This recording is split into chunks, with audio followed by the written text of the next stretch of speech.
Dr. Amanda with Straightsmile Solutions, straightsmilesolutions.com. Let's talk about another canine substitution question came up, and let's talk about our options if we're missing congenitally a lateral incisor. Sometimes these things happen. It's relatively common. It's one of the most common teeth to miss. You should definitely check out all the other content I have in my channel on keywords, canine substitution or missing lateral incisors, peg laterals, all of the above would be good videos for you to watch. I have a ton.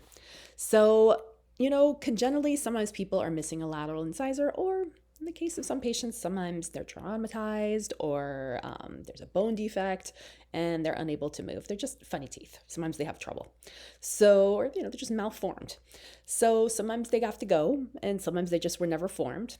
Sometimes they get stuck and were never formed. They're agenesis. And I'd say it's fairly common. If I remember correctly, the incidence is somewhere about 0.5%. I believe that's about 1 in 200 people is missing one, or has an extraordinarily malformed one.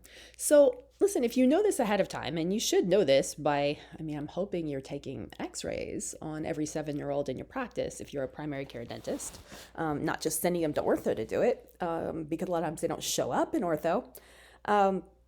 And it's important because there's some things that have to be done at age 7. And certainly a missing lateral incisor would be one that I might consider starting some phase 1 or taking some preliminary actions against, especially if I did not want canine substitution. So canine substitution, I'm assuming you've watched all my other content on canine substitution, take a look at it, is when the lateral is missing and the canine replaces the lateral and the first premolar replaces the canine, and so on and so on and so on, giving us a class 2 bite on the one side, but a full class 2 bite, which is nothing wrong with that. That's fine. The only thing in terms of guidance is that the canine, of course, is a much bigger tooth than a lateral, wider, longer, different gun line. It never quite looks the same. It looks a little bit better if you have a case where both have done it. Of course, here they haven't finished closing the space, yeah?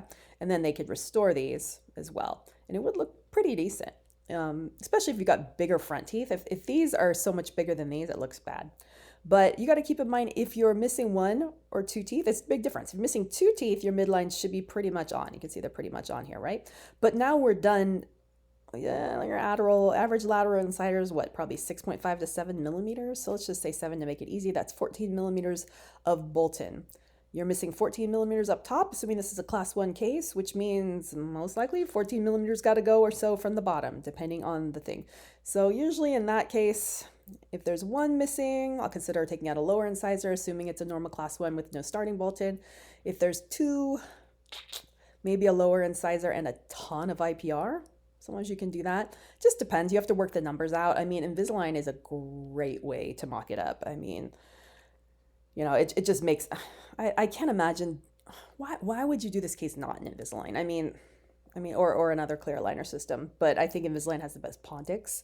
Of course, I have to always give my 2 cents worth. I've never worked for Align Technology, never taken a penny from them, never gotten anything from them, never even gotten a thank you from them.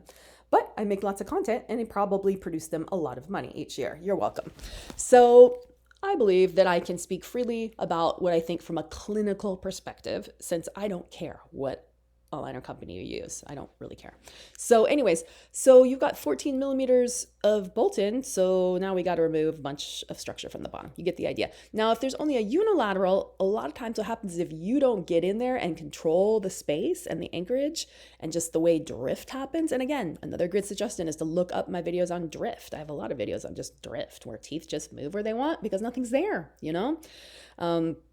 An object in motion stays in motion. If it doesn't have resistance on one side, it's going to move that way. If you're missing a tooth here for a long period of time and you don't do something here, well, these are going to space out and go into the space. You're going to get a gap here and a gap here. Midline's going to swing over this way.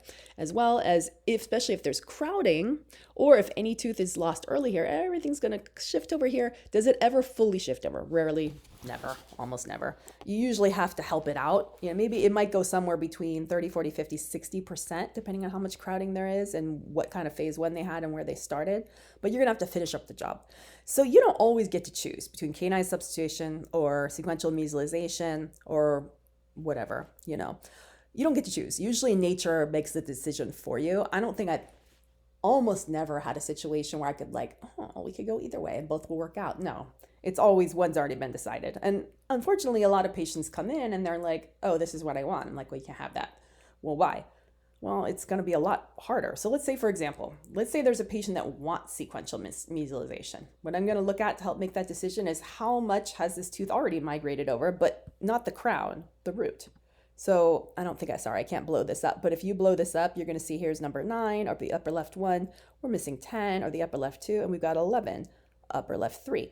The crown is pretty mesial, but the root is where it's supposed to be.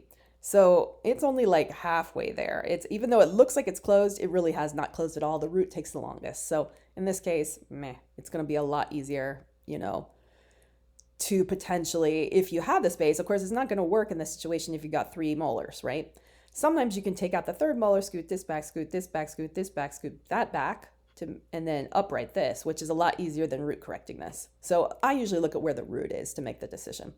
So in this case, we're not doing sequential mesialization. We're opening up space for an implant. You don't get a choice.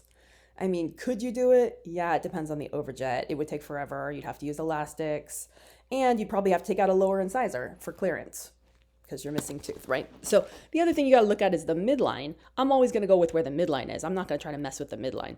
So if the midline is already migrated over and it's on with the face, well, that's what we're going with. So again, things to look at: the Bolton, how many teeth have to be removed from the lower if you close the space, where the midline is, and of course the occlusion. I don't mind a little class 2 occlusion. Who the heck cares? Class 3 occlusion, not balanced. Class 2, usually not a big deal. As long as there's not interferences, who cares? So this is pretty much how you decide. You just go with whatever's easiest.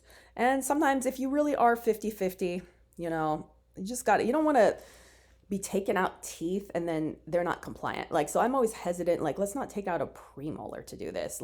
Does that make sense? Sacrificing one healthy tooth just to move another healthy tooth back to get an implant. Now we're pulling a tooth just to get an implant. That doesn't make sense to me. I mean, certainly if someone really wanted to do that, sure, we can do that.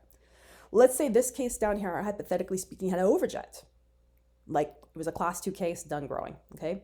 We had 5 to 6 to 7 millimeters of overjet. Well, in that situation, as long as the 3rd molar was out, then I would be okay with slamming all this space shut. Why? Because you're never going to have absolute anchorage. So as you start to pull these forward, these are going to pull back, right? And you're going to lose your overjet. So in that case, that would work. Of course, this would never work in a class 3 situation. Class 3, for sure not. We're pulling this back. Class 2, sure.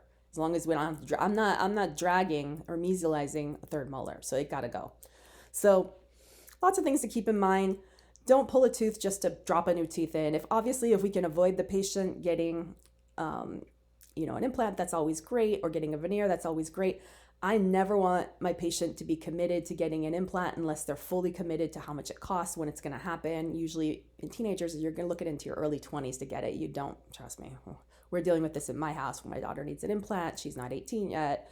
She's begging for it before college. My husband says no, she has to get a bone graft. We might do the bone graft before college, but she's going to college with a Maryland bridge or a flipper. Too bad. That's how it goes. But yeah, that has been decided by quite a few doctors, and she's not happy about it. But in any case, yeah, you don't want to do anything. You want to make sure that whatever they're being left with temporarily is going to work for them, and how active their lifestyle is. You don't want to be making big ortho decisions without weighing in, not only in writing with the parents, anyone over 18, as well as all doctors who are going to be involved. Because if you go and open up a space for an implant and that doctor didn't like that and says, now we got to do a bone graft, after a few years, the bone dissipated because we couldn't do it right now. Well, you might be liable for this. You need to make sure that doctor accepts this and says it's okay, whoever's going to restore it, not just the parent and the patient, because that could be trouble. Because you are an orthodontist and maybe you don't know how to do this. Anyways, you get all the idiosyncrasies here. Anyways, all right. Thanks so much for listening.